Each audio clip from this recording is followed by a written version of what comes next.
तेच सांगतो, माझे आजोबा मरून गेले, आता माझे वडीलही गेले, आता माझीही बारी आली आहे, मीही मरेल, मग त्यानंतर माझ्या मुलाची बारी, तोही मरेल. म्हणून मी सांगतो सरकारला, बा आता माझ्या 4 पिढ्या गेल्या, किती 4, आता मी 5वा आहे, म्हणजे मी मरेल, अजूनही माझा रस्ता होत नाहीये. डोळ्यासमोर तिथे वाहन नसल्यामुळे किंवा रस्ता नसल्यामुळे माझ्या समोरच कमी वयाचंच असताना त्यांनी आपला देह प्राण केलेला आहे. आलेल्या श्रीफळ फोडून गेल्या, पण त्याच्यानंतर काय आम्हाला कळवलंच नाही का तुमचा रस्ता होईल किंवा नाही होईल. आम्ही वाट बघतोय कधी होईल कधी होईल. का माझ्या मागे लागतात, लोकांच्या शिवा खाऊन त्यांना मतदान द्यावं. वर्क ऑर्डर निघाले एवढं पण आम्हाला 2 वर्षापासून माहिती आहे. असेल तिच्या प्रसूतीच्या काळा येत असतील त्यावेळेला ती जाणार कशी, मग त्याला झोळी वगैरे करून न्यायला, रात्रीच्या वेळी पण आम्हाला या जाण्याचा हे नाही, संपर्क नाही. जंगलात रोड गेले, डोंगर फोडून गेले आधी अशी समज येते. मग इथं बांधणवाडी ती कोपऱ्याच्या वाडीचा रोड का होत पडल्यानंतर त्यांना घेऊन जाणं शक्य नाही. माझा शाळेचा विद्यार्थी 1 वर्ष पडला होता, त्याला घेऊन जाणं शक्य, अगदी मरणाच्या तोंडातून तो बाहेर आलेला आहे. त्याला अक्षरशः काठी लावून लोकांनी पालखी घेऊन त्याला कसं तरी दवाखान्यापर्यंत मुलं आली नाही तर मुलांचं नुकसान होतं, आणि माझी जबाबदारी आहे मुलांना घडवणं. कुठं कमी आहे? तुम्ही लाखो रुपये खर्च करता, करोड रुपयाचे कामं केले, रस्ते केले, नाले केले, मोठे मोठे ब्रिज बांधले, मग हे छोटा लाकडाचा ब्रिज त्यांना काढून सिमेंटचा ब्रिज बनवायचा. बऱ्याच वेळेला केलेली आहे, पण का लक्ष देत नाही, का होत नाही हेच आम्हाला कळत नाही. प्रॉब्लेम आहे काय, जागेवाल्यांचा प्रॉब्लेम आहे. आता ते जागेवाल्यांचा जरी प्रॉब्लेम असेल तर त्यांनी सॉल्व्ह करायला पाहिजे ना. बरोबर. हा, मग तो सॉल्व्ह होईल तेव्हाच आम्हाला रस्ता येईल. मग ही कामं त्यांचीच आहेत. दिल्लीला धमाका घातला होता तसा आम्ही अंबरनाथ पंचायत समितीला मोर्चा घालू. आम्ही लहान मुलं आणि पूर्ण वयस्कर लोक सकट आम्ही जाऊ. मंडळांनो, आपलं पुन्हा एकदा सिद्धेश्वर वार्ता न्यूज मध्ये स्वागत आहे. आता आपण अंबरनाथ पंचायत समिती समावेश असलेल्या हाजी मलंग ग्रुप ग्रामपंचायतच्या कोपऱ्याच्या वाडी ह्या वाडीमध्ये आहोत. ह्या ठिकाणचे विद्यार्थी उद्याचं भविष्य, देशाचं भविष्य मानलं जातं, आणि त्यांच्यासोबतच त्यांचे गुरुवारी आहेत. गुरुपौर्णिमाच्या निमित्ताने त्यांना शुभेच्छा देतो. मॅम, तुम्हाला गुरुपौर्णिमेच्या शुभेच्छा. कसं बघताय, मी पायी चालत आलोय. माजी पंचायत समिती सदस्य गिराजी आपल्या सोबत होते, मडी सर आहेत, ऍक्च्युली जयवंत पाटील सर आहेत आणि मडी. ओके, त्या अनुषंगाने आम्ही इथं आलो, पायी चालत आलो, कारण ह्या वाडीमध्ये येताना आम्हाला खूप त्रासाला सहन करावा लागला. तुम्ही तर 1 दिवस नाही, 365 दिवस तुम्ही ह्या ठिकाणी येताय, शिक्षक आहात, मुलांचं भवितव्य घडण्यासाठी. तुमची मूळ समस्या काय? माझी मूळ समस्या म्हणजे इथपर्यंत येण्यासाठी खूप त्रासदायक रस्ता आहे. रस्ता चालण्यासाठी व्यवस्थित रस्ताही नाही, चिखल माती वगैरे किंवा पूरग्रस्त असा भाग आहे. पाणी आल्यानंतर नाळ्याला पाणी येतं. मुलांची समस्या म्हणजे मुलं पाणी आल्यानंतर मुलांना पाड्यापर्यंत घेऊन जाण्यासाठी मला स्वतः जावं लागतं, मुलाला घेऊन यावं लागतं, कारण रस्ताच नाही, नाळे खचलेले आहेत. शाळेत जर मुलं आली नाही तर मुलांचं नुकसान होतं, आणि माझी जबाबदारी आहे मुलांना घडवणं, आणि ही जबाबदारी मी कर्तव्य दक्षिणे पार पडते. मुलांना स्वतः जाते, स्वतः घेऊन येते, मुलांना बसवते, कारण उपस्थिती 100% राबवणे. मुलं जर 100% शाळेत आली तरच मुलं पुढे शिक्षणामध्ये प्रगत होऊ शकतात, प्रगती घडू शकते मुलांची. आणि अशी समस्या माझी मुलंही देखील बिकट परिस्थितीला 6वी 7वी 8वी 9वी 10वीला वर्गात जाताना मुलांना या समस्येला तोंड द्यावे लागते. मुलांचं बरीच मुलं 6वी 7वी नंतर पाणी पूर आल्यानंतर पुढे जाणं त्यांना कठीण होतं, त्याच्यामुळे त्यांचं अभ्यासात नुकसान होतं, मुलं पुढे जातच नाही, किंवा चालण्यासाठी देखील त्यांना खूप त्रास होतो, त्यांची मानसिक स्थिती खचते पूर्णपणे, त्याच्यामुळे ते 10वी 12वी पर्यंत पुढे कसं तरी पडला गाठतात मुलं. अशा अनेक समस्या आमच्या आहेत. शासनाने जवळजवळ 22 वर्ष झाली मी इथे काम करत आहे, पण जराही इथे कोणाचंही लक्ष नाहीये कोपऱ्यात. मुलांच्या प्रगतीसाठी आम्ही वेळोवेळी 24 तास मी इथे काम करते. जवळजवळ माझा कामाव्यतिरिक्त वेळ देखील मी इथे मुलांच्या प्रगतीसाठी. मुलं अक्षरशः खरंच खूप हुशार आहेत, मेहनती आहेत, म्हणजे अक्षरशः सगळ्या कणागुणाने पण मुलांना वाव देण्यासाठी इथे रस्त्याची किंवा शिक्षकाची देखील गरज आहे. आमचा शिक्षक आल्यानंतर लगेच पहिल्या दिवशी हजर होतात आणि इतर शाळेवरती त्यांना राबवले जाते. जवळजवळ 5 वर्ग माझ्याकडे आहेत. 5 वर्ग.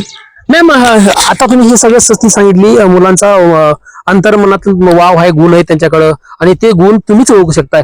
परंतु आता रस्त्याची अवस्था खूप बिकट आहे.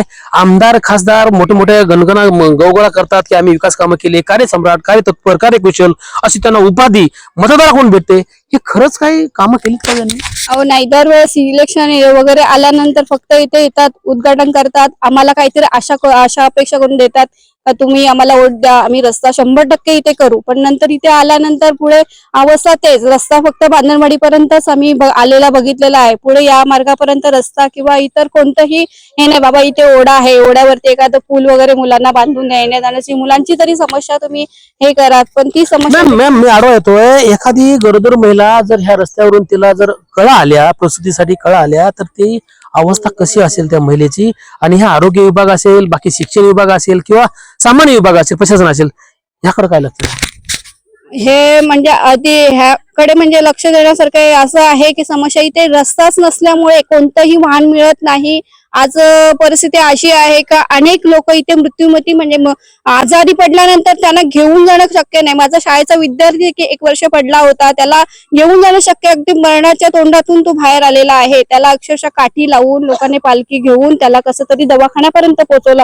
एक व्यक्ती अक्षरशः म्हणजे डोळ्यासमोर तिथे वाहन नसल्यामुळे किंवा रस्ता नसल्यामुळे माझ्या समोरच कमी वयाचंच असताना त्याने आपला देह प्राण केलेला आहे. इथे अशा अनेक समस्यांना आम्हाला इथे वेळोवेळी तोंड द्यावं लागत आहे. ह्या होत्या शिक्षिका मॅम पाटील मॅडमनी खूप काही त्यांची अवस्था बिकट आहे प्रकट केली सिद्धेश्वर वार्ता न्यूजच्या माध्यमातून. हे विद्यार्थी आहेत, कॅमेरामॅनला विनंती करतो की हे विद्यार्थी दाखवायचे उद्या देशाचं भविष्य आहे, परंतु ह्या भविष्य घडवताना यांना तारेवरची कसरत करूनच हे आपल्याला काहीतरी भवितव्य देशाचं घडवायचंय हा प्रयत्न करत आहेत. परंतु स्थानिक लोकप्रतिनिधी याकडे फक्त आश्वासनाची खैरात वाटत आहेत. पंचायत समितीचे माजी सदस्य गिराज आहेत. सर, कसं बघताय आज सदस्य म्हणजे तुम्ही प्रशासनाच्या मध्ये होतात, लोकप्रतिनिधी होतात, त्यापासून तुम्ही पत्रव्यवहार करताय. पत्रव्यवहार फक्त कागदी घोडे नाचवले जातात, पण अक्षरशः काहीच नाही. आतापर्यंत मी 70 वर्षापासून ह्या रोडच्या कामाच्या बद्दल मी भरपूर आमदार, खासदार यांना सगळ्यांना मी इथं आणला, आणि तरी पण आमची बिकट परिस्थिती असल्यामुळं आता इथं आम्ही आदिवासी म्हणून जंगलात राहतो. कॅमेऱ्याकडे बघायचं. जनावर कुठं रात्री आलेले नाल्यात गाड्या पण घेऊन पडले आमचे पोरा कामाला जात असताना. मग आम्ही याच्यातून कसा पोट भरायचा? आणि आतापर्यंत आम्ही त्यांना सहकार्य करतो आमदारांना, दोन्ही आमदार आपलेच आहेत, पण आतापर्यंत ते रिक्वेस्ट घेत नसल्यामुळं वेळोवेळी मी बोलत असताना त्यांना का आमचा रोड बनवा, मतदान आला का माझ्या मागे लागतात, लोकांच्या शिवा खाऊन त्यांना मतदान द्यायचा. तर अशी परिस्थिती आहे.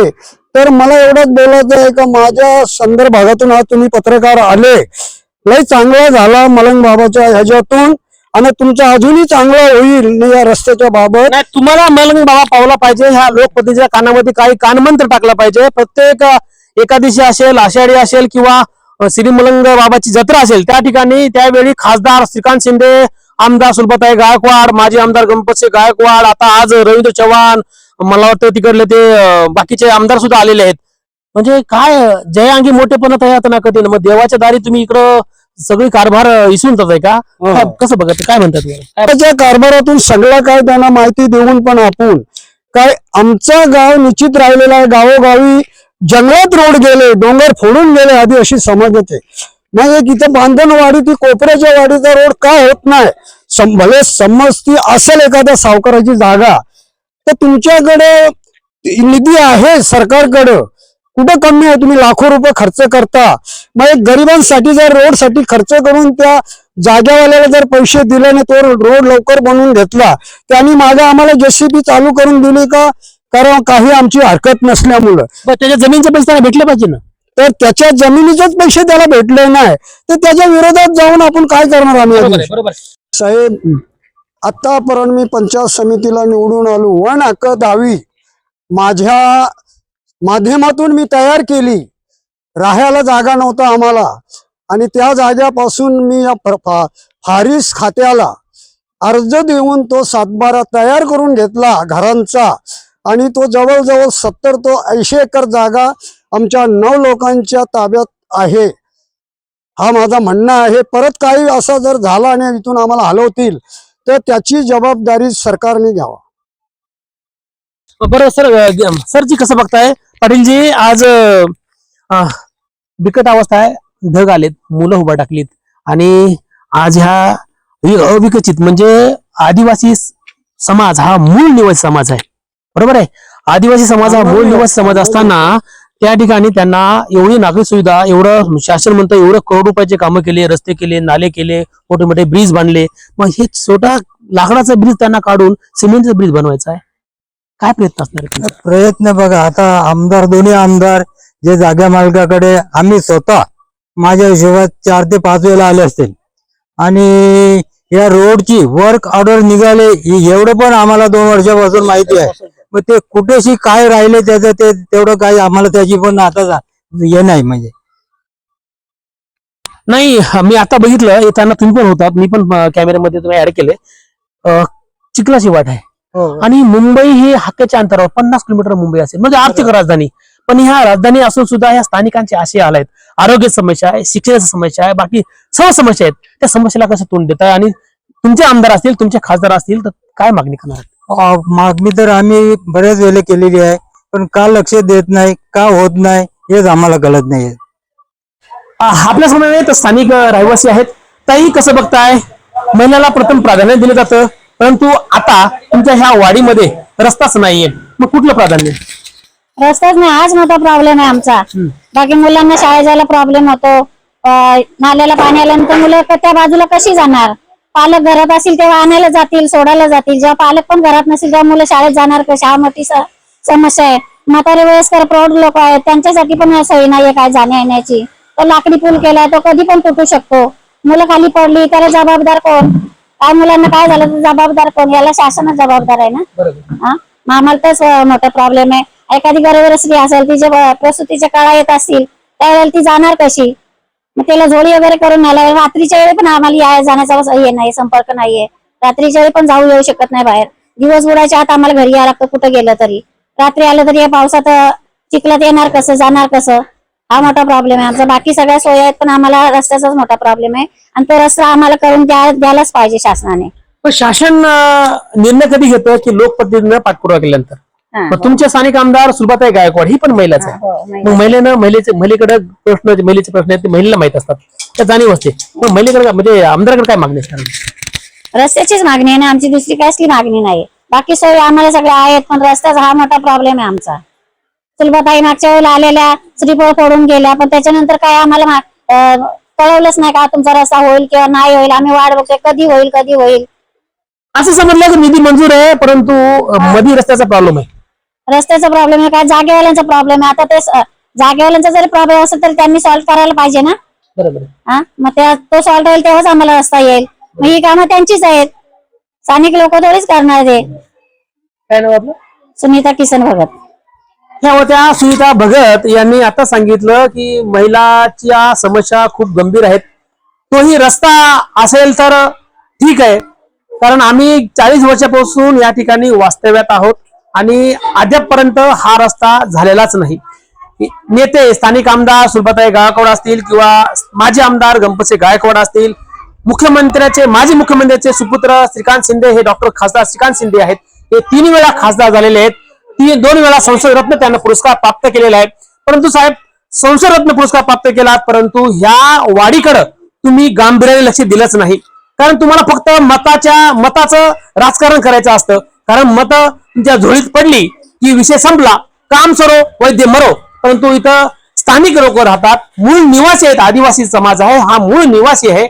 वन विभागाने त्यांना त्या जागा ऍक्वायर करून दिलेल्या आहेत आणि तुम्ही या ठिकाणी टुनेल मोठमोठे बोगदे काढता, खंडाळा घाटात मोठे मोठे बोगदे काढता आणि या ठिकाणी 56 किलोमीटर अंतरावर असलेल्या मुंबई ही आर्थिक राजधानी आहे. मग आर्थिक राजधानी जवळ असताना तुम्ही आखेच्या अंतरावर असलेल्या श्रीमलंगडाच्या गडावर येता, हेलिकॉप्टरने येतात, पप्पा हेलिकॉप्टरने येतात. परंतु या ठिकाणी थोडस वळून पहा. आपण ये जा केलात, वारंवार आलात, पाठपुरावा केलात, पत्रेवार घोडे नाचवले, परंतु घोडे नाचवून काही फायदा झाला नाही. स्थानिकांना त्याच विवेचनेतून जावं लागतं. कारण मी बघितला की तो ब्रिज आहे, पूर्ण लाकडानं बांधलेला ब्रिज आहे. साहेब, सिमेंट रस्ता ब्रिज बनवला किती लागतात? आपण तर कार्यसम्राट लोक म्हणतायत, मतदारांनी तुम्हाला उपाधी दिली आहे, परंतु उपाधी शून्य आहे. तुम्ही कार्यसम्राट होऊ शकत नाहीत. जोपर्यंत त्या आदिवासी समाजाला ब्रिज रस्ता होत नाही तोपर्यंत तुम्ही कार्यसम्राट नाहीत, कार्यतत्पर नाहीत आणि कार्यकुशल सुद्धा नाहीत, असं लोकांचं मत आहे. गिरा साहेबांनी सांगितलं की मी पंचायत समिती सदस्य असताना मतदान केलं, मी निवडून आलो, परंतु मी प्रयत्न केला, पण प्रयत्न करूनही काही फायदा झाला नाही. कारण मतासाठी राजकारण करता आणि राजकारणाचं कामच आहे. राजकारण हे गजकरण आहे आणि गजकरांचा फायदा तुम्ही लोकांनी घेतलेला आहे असं स्थानिकाचं मत आहे. त्या मॅडम, शिक्षिका मॅडम हे गुरुवरही आहेत आणि आज गुरु पौर्णिमा आहे. गुरुपौर्णिमेच्या त्यांना शुभेच्छा देण्यासाठी मी आलो होतो, परंतु ही तर अवस्था ही खूप बिकट दिसली. कारण विद्यार्थी उद्या देशाचं भविष्य आहे आणि भविष्य घडणाऱ्या विद्यार्थ्यांच्या अशी अवहेलना असेल तर साहेब, खासदार साहेब, आमदार साहेब, तुम्ही कसले आमदार होऊ शकत नाही. तुम्ही दमदार व्हाल तेव्हा तुम्ही ही कामं कराल, नाही तर तुम्ही दमदार नाही ना आमदार नाही, असं लोकांचं मत आहे. आता ही बातमी पाहिल्यानंतर तुमच्या मिरच्या लागल्या असतील, परंतु मिरच्या लागून सुद्धा या रस्त्याचं कामं झाली पाहिजेत. अन्यथा हे लोक त्या तहसील कार्यावरती उपोषणाचा इडा उचलतील आणि त्यावेळेस तुम्हाला लोकशाहीचा मार्ग ते दाखवतील, असं बोललो तो वावगे मुळीच ठरणार नाही. दादा, हाच तो ब्रिज आहे जो सिमेंट कॉन्क्रीटचा होण्याऐवजी लाकडाचा झालेला आहे. तुम्ही या वेळेस प्रवास करता या पावसामध्ये किंवा अन्य वेळी कसं बघता, हा ब्रिज पडला तर जीवांशी जाल? हो, निश्चितच पाहिला. आता सध्या तर पाऊस नाहीये, पण जेव्हा पाऊस येतो ना तेव्हा ब्रिजला पाणी ठोकतो आणि इथूनच शाळेतली मुलं जातात. आम्ही कामावरती रोज ह्याच रस्त्याने जातो, पण अजूनही काही सरकारला कळत नाहीये. पहा, पत्र व्यवहार भरपूर केले, आदरणीय श्रीकांत शिंदे साहेबांनाही केले, खास करून गणपत शेठ गायकवाड जवळजवळ आता 4 ते 5 वेळा निवडून आम्ही दिला त्यांना इकडनं. आता सुलभाताई आहेत, त्यांनाही आम्ही प्रश्न भरपूर वेळा केलेत, पण आमच्यावरती कोणी लक्ष देत नाहीये. खास करून मी सरकारला एक विनंती करतो, नरेंद्र मोदी साहेबांना माझी कलकलीची विनंती आहे, कारण तुम्ही हा रस्ता जर तुम्ही आम्हाला दिला नाही बनवून तर आम्ही आंदोलन टाकू. ज्या विद्यार्थ्यांनी पहा दिल्लीला धमाका घातला होता, तसा आम्ही हा अंबरनाथ पंचायत समितीला हा मोर्चा घालू. आम्ही लहान मुलं आणि पूर्ण वयस्कर लोक सकट आम्ही जाऊ. लवकरात लवकर ही माझी कलकलीची विनंती आहे तर तुम्ही आमच्यावरती लक्ष द्या ना. आमच्या कोपऱ्याच्या वाडीचा रस्ता काहीही करून आमचा रस्ता झाला पाहिजे. कोपऱ्याच्या वाडीला कोपऱ्यात टाकले का लोकप्रतिनिधीनं? तुमचं आजोबा पाठपुरावा करत होते, तुम्ही पाठपुरावा करताय, कसं बघताय? बघा, खास करून मी तर हे सांगतो, माझे आजोबा मरून गेले, आता माझे वडीलही गेले, आता माझीही बारी आली आहे. मीही मरेल, मग त्यानंतर माझ्या मुलाची बारी, तोही मरेल. म्हणून मी सांगतो सरकारला, बा आता माझ्या 4 पिढ्या गेल्या, किती 4, आता मी 5वा आहे, म्हणजे मी मरेल. अजूनही माझा रस्ता होत नाहीये. पहा, रस्त्याला जरी काही अडचणी असल्या, निधी तर मी बोलतो मंजूर झालाय, पण ती निधी गेली कुठे? बरं, हा, कुठे गेली? खासदाराकडे गेली का आमदाराकडे गेली? कोण खाले पैसे? हा, आणि आम्ही काय फक्त अजूनही मरू का चिखलातच? नाव का तुमचं? काय? रमेश गिरा. रमेश गिरा होते. रमेश गिरा हे युवक आहेत आणि आजोबा गेले, वडील जातील, मग मी गेलो, माझे मुलं जातील, तरी हा रस्ता होणार का, असा प्रश्न स्थानिक आमदार सुलभाताई गायकवाड, स्थानिक खासदार श्रीकांत एकनाथराव शिंदे, स्थानिक उपमुख्यमंत्री एकनाथराव संभाजी शिंदे, आत्ताच रवींद्र चव्हाण या ठिकाणी श्रीमलंगडावरती आले होते. आज गुरुपौर्णिमा आहे आणि त्या निमित्तानं त्या श्रीमलंगडावरती राजकारण करण्यासाठी या लोकांना वेळ भेटतो आणि या ठिकाणी या कोपऱ्याच्या वाडीला या लोकप्रतिनिधीनं निधी मिळून सुद्धा कोपऱ्यात टाकलेला आहे. आता या ठिकाणचे आमदार, खासदार, मंत्री, महामंत्री, मुख्यमंत्री लक्ष देतात की ह्या स्थानिक गिरा किंवा आदिवासी जे मूळ निवासी आहेत त्यांना तहसीलदार, पंचायत समिती किंवा जिल्हाधिकारी कार्यालयासमोर आमरण उपोषणाची वेळ येते, हे पाहणं तितकंच महत्वाचं ठरू शकणार आहे. तसे बांधवांनो, या बातमीचा वार्तांकन आवडल्यास आपल्या चॅनलला लाईक, शेअर, सबस्क्राईब आणि कमेंट करायला विसरू नका. पाहत राहा फक्त सिद्धेश्वर वार्ता न्यूज आपल्या युट्यूब चॅनलवर.